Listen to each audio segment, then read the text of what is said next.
మహాకావ్యాలు చాలా ఉన్నాయి ప్రపంచంలో. అర్థమైందండి? అంచేత ముందు ఏమిటంటే రాసే ముందు బాగా చదవండి. ఇంకోటి మేధావిలా ఆలోచించు, సామాన్యుడికి అర్థమయ్యేలా రాయి అన్నాడు Socrates. So it should be intellectual గా ఆలోచించండి, but it should reach common people. That is the whole problem. Thank you. Next. మీరు సీరియస్ గా అడుగుతున్నారు, కొంచెం ఎంటర్టైన్మెంట్ గా కూడా అడగండి, లేకపోతే నేను కూడా ఆ ఇంపాక్ట్ నా మీద ఉంటుంది. Happy morning sir.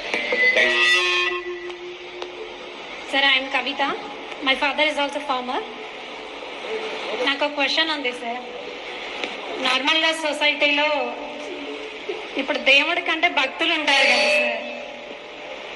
దేవుడికి భక్తులు ఉన్నట్టు ఇప్పుడు యూత్ అందరూ హీరోస్ కి భక్తులు అంటున్నారు కదా. అంటే ఇప్పుడు భక్తులు అంటే వాళ్ళ అలవాట్లు, ఆచరణలు అవి ఫాలో అవ్వట్లేదు.